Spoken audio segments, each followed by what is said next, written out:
Assalamualaikum warahmatullahi wabarakatuh. Kita telah pun menyelesaikan pertemuan ke-14 yang mempelajari tentang mekanisme pasar dalam analisis mikroekonomi Islam. Seperti yang kita ketahui, mekanisme pasar adalah sistem di mana harga barang dan jasa ditentukan oleh interaksi antara jumlah barang yang ditawarkan oleh produsen dan jumlah barang yang diminta oleh konsumen. Titik equilibrium tercapai ketika jumlah barang yang diminta sama dengan jumlah barang yang ditawarkan, sehingga tidak ada tekanan untuk merubah harga. Nah, dalam mekanisme pasar, dalam Islam kita menerapkan bagaimana mengintegrasikan prinsip ekonomi dan juga nilai moral.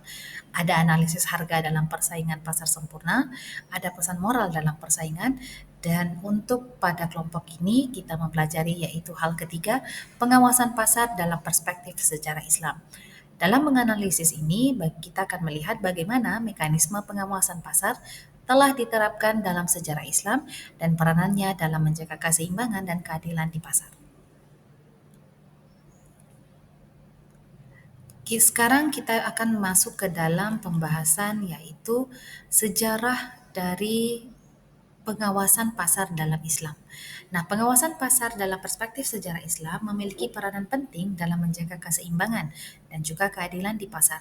Konsep ini berakar dari prinsip-prinsip moral dan etika yang diatur dalam syariat Islam yang bertujuan untuk menciptakan lingkungan ekonomi yang adil dan juga transparan. Salah satunya adalah dengan konsep al-hisbah. Pengawasan pasar dalam Islam dikenal dengan istilah al-hisbah, yang merupakan lembaga pengawasan dan penegakan hukum di pasar. Lembaga ini berfungsi untuk memastikan bahwa transaksi perdagangan dilakukan sesuai dengan prinsip-prinsip syariah, seperti kejujuran, keadilan, dan juga transparansi. Muhtasib atau kita sebut juga dengan pengawas pasar adalah orang yang ditunjuk untuk menjalankan pengawasan pasar. Nah, di dalam zamannya Khalifah Umar bin Khattab dikenal sebagai muhtasib pertama yang secara aktif mengawasi kegiatan pasar untuk mencegah praktek-praktek tidak etis seperti penipuan dan juga monopoli. Tugas dan juga tanggung jawab muhtasib. Muhtasib memiliki beberapa tugas penting, antara lain mengawasi kualitas barang, yaitu muhtasib akan memastikan bahwa barang yang dijual telah memenuhi standar kualitas dan tidak ada penipuan dalam takaran maupun ukuran. Muhtasib juga akan menjaga kesehatan dan juga kebersihan pasar. Mengatur tata letak pasar agar transaksi dapat berlangsung dengan baik dan aman, ini merupakan bagian penting dari peranannya muhtasib.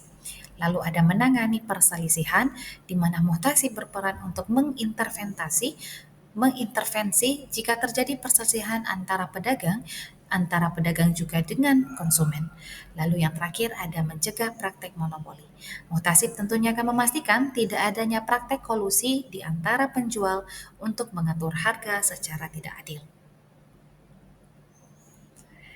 Peranan pengawasan pasar dalam keseimbangan dapat menciptakan keseimbangan ekonomi dengan cara menjamin keadilan. Dengan adanya muhtasib, pelaku pasar diharapkan untuk bertransaksi secara adil tanpa mengeksploitasi satu sama lain. Yang kedua, mendorong persaingan sehat, di mana pengawasan mencegah praktek monopoli dan penimbunan barang sehingga semua pelaku pasar dapat memiliki kesempatan yang sama untuk bersaing. Lalu meningkatkan kepercayaan konsumen. Ketika konsumen merasa bahwa pasar diawasi dengan baik, mereka lebih cenderung untuk berpartisipasi dalam transaksi, yang pada gilirannya dapat meningkatkan volume perdagangan. Tugas yang harus teman mahasiswa kerjakan adalah sebutkan dan jelaskan tantangan dalam pengawasan pasar menjelang tahun 2025. Sebelum saya menutup kepada kesimpulan bahwa pengawasan pasar dalam sejarah Islam telah menunjukkan betapa pentingnya peran etika dan juga moral untuk menjaga keseimbangan ekonomi. Dengan adanya muhtasib sebagai pengawas, transaksi di pasar dapat berlangsung secara adil dan juga transparan. Dan tentunya penerapan prinsip ini masih relevan melalui lembaga-lembaga pengawas yang menjaga integritas pasar di Indonesia, tentunya untuk melindungi kepentingan konsumen. Jadi, peran nilai-nilai Islam tetap menjadi pedoman dalam kegiatan berpraktek ekonomi modern. Terima kasih untuk segala perhatian dan juga kerjasamanya. Selamat mengerjakan tugas. Sampai bertemu lagi di lain kesempatan. Akhir kata, saya akhiri. Wabillahi taufik wa hidayah. Wassalamualaikum warahmatullahi wabarakatuh.